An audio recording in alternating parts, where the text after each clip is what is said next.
जैसे पहले जमाने में जब राजा चलते थे तो राजाओं के साथ उनके रथ पे उनका झंडा चलता था।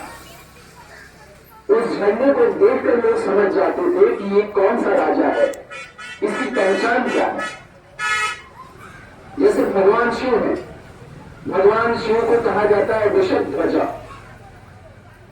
कुछ लोग उसको कहते हैं वृषभ ध्वजा। यानी जब भगवान शिव चलते हैं तो भगवान शिव के साथ जो झंडा चलता है उस पर एक बैल बना हुआ है, और वो बैल किस चीज की निशानी है। श्रीमद् भागवत महापुराण में कहते हैं कि धर्म के 4 पैर हैं। भगवान शिव का जो बैल है वह धर्म का प्रतीक है। इसलिए जहां भगवान शिव रहेंगे वहां पर धर्म की बात होगी। इसलिए श्री रामचरितमानस में आप देखेंगे भगवान शिव हर जगह भगवान राम के बारे में बता रहे हैं, धर्म के बारे में बता रहे हैं। तुमा कहो निज अनुभव अपना, सत हरि भजन जगत सब सपना। हे पार्वती, मैं तुम्हें एकदम सत्य अपना अनुभव बता रहा हूं। इस संसार में एकमात्र सच केवल भगवान का भजन है। इसके अलावा जो कुछ कर रहे हो वो सपने की तरह, जैसे सपना टूटता है सब खत्म, वैसे ही हम भजन के अलावा, सेवा के अलावा जो कुछ कर रहे हैं वो सब खत्म।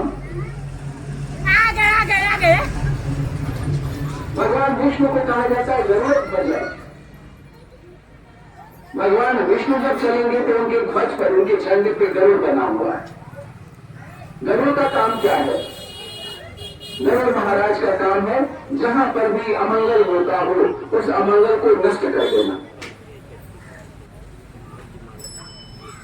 जहां पर दो में लोग हैं जो समाज को परेशान कर रहे हैं, सर्पों की तरह अनावश्यक कष्ट दे रहे हैं लोगों को, गरुड़ महाराज का काम है जाकर उन सर्पों को खत्म कर देना।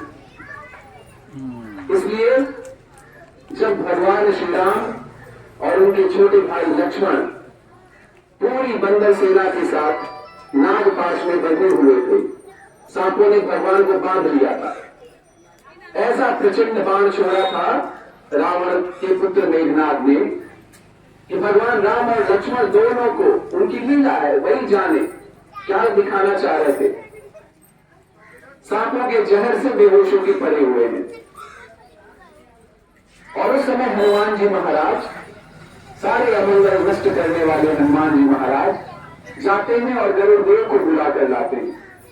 और गरुड़ देव भगवान राम और लक्ष्मण के ऊपर जो पाश है, जो बंधन है नाग का, उसको खत्म कर देते हैं। इसलिए भगवान विष्णु गरुड़ ध्वजा है। हम सारे लोग जितने भी बंधनों में पड़े हुए हैं,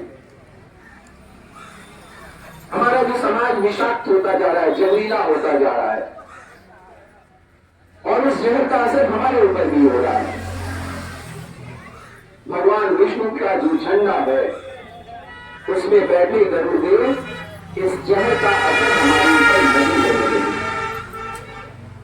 इसी तरह से हम मानव धर्म के लोग जब अपने घर पर झंडा लगाते हैं तो वो झंडा क्या है? उसका रंग नीला है। नीला भी नहीं कहेंगे, हल्का नीला या आसमानी है। मानव धर्म का वो झंडा आसमानी है। क्यों? क्योंकि जो धर्म है वो अनंत है।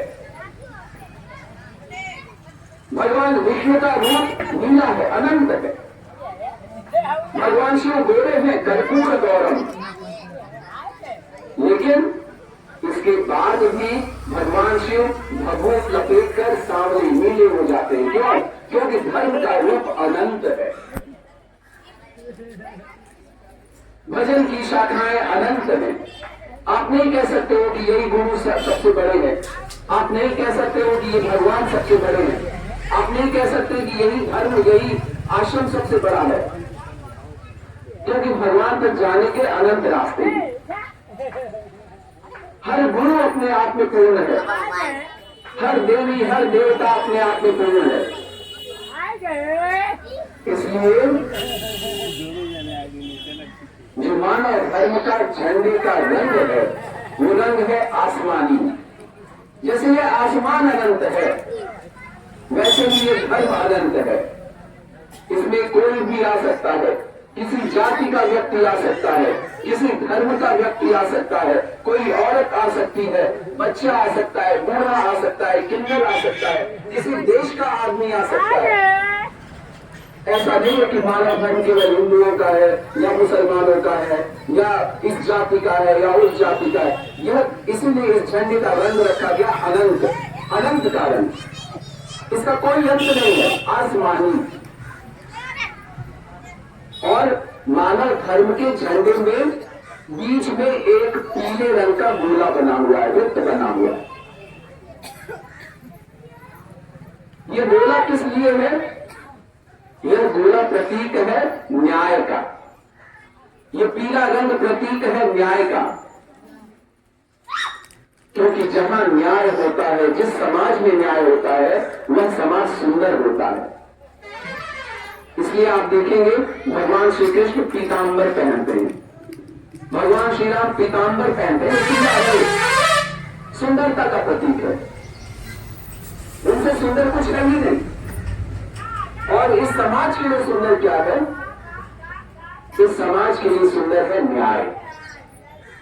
जिस समाज में न्याय की व्यवस्था हो वह समाज सुंदर हो जाता है, रहने लायक हो जाता है। और जहां न्याय नहीं रहता वहां लोग भागना शुरू करते हैं, वह स्थान छोड़कर भागना शुरू करते हैं। तुम्हारे मानव धर्म के झंडे में ये पीला रंग और गोला न्याय व्यवस्था का प्रतीक है।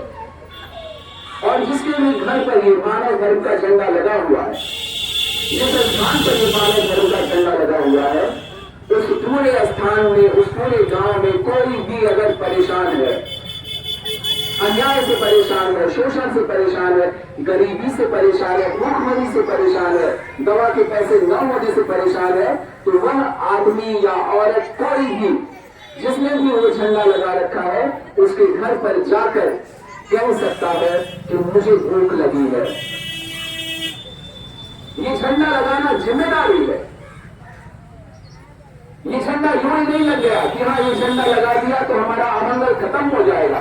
आपका अमंगल तो खत्म होगा, लेकिन आपकी जिम्मेदारी है ये झंडा लगाने के साथ कि आप पूरे समाज का अमंगल खत्म करो।